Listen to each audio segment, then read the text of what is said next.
மதுரையில் மதிமுக நிர்வாகிகள் ஆலோசனைக் கூட்டத்திற்கு பின் செய்தியாளர்களை சந்தித்தார் வைகோ.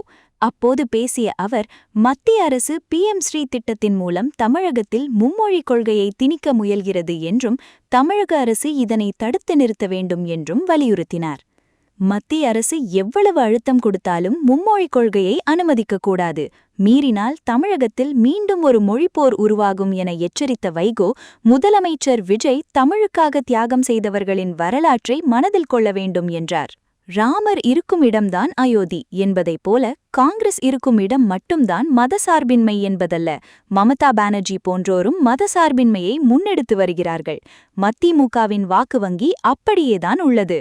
தவேகாவின் புதிய கூட்டணி ஆட்சி குறித்த கேள்விக்கு, கூட்டணி ஆட்சி எப்படி இருக்கப் போகிறது என்பதை பொறுத்திருந்து பார்ப்போம், இதற்கு 6 மாதம் கால அவகாசம் கொடுப்போம், வெயிட் அண்ட் சீ என்று கூறி வைகோ தனது பேட்டியை நிறைவு செய்தார். நடைபெற இருக்கிறது.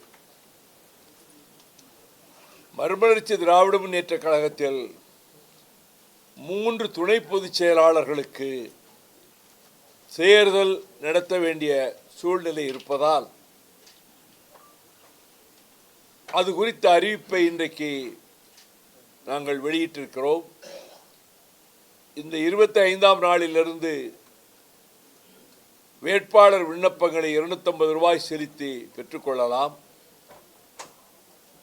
ஆனால் ஒவ்வொரு துணை பொதுச் செயலாளருக்கும் வேட்புமனு தாக்கல் செய்ய கழகத்தினுடைய சட்டத்திட்ட விதியின்படி 25 பொதுக்குழு உறுப்பினர்கள் தகுதியுள்ள, அந்த தகுதியில் இருக்கக்கூடியவர்கள் முன்மொழிய வேண்டும். 25 பொதுக்குழு உறுப்பினர்கள் அந்த தகுதிக்கு உரியவர்கள் வழிமொழிய வேண்டும். வருகிற ஜூன் 5ஆம் தேதி அன்று 4ஆம் தேதி அன்று தலைமை கழகத்தில் கொள்கை விளக்க செயலாளர் வந்தியத்தேவன், அமைப்பு செயலாளர் வழக்கறிஞர் குருநாதன் அவர்களிடம் அவர்கள்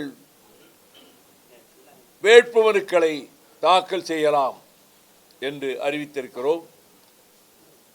வேட்புமனுக்கான விண்ணப்பத்தின் தொகை கட்டணம் ₹250. ஆனால் அதற்கு அந்த பொறுப்புக்கு செலுத்த வேண்டிய கட்டணம் ₹25,000 என்றும் அறிவித்திருக்கின்றோம். அதேபோல 2 ஆட்சி மன்ற குழு உறுப்பினர்களுக்கும் ஒரு தணிக்கை குழு உறுப்பினருக்கும் தேர்தல் நடத்த வேண்டியிருக்கிறது. அதற்கு 10 பொதுக்குழு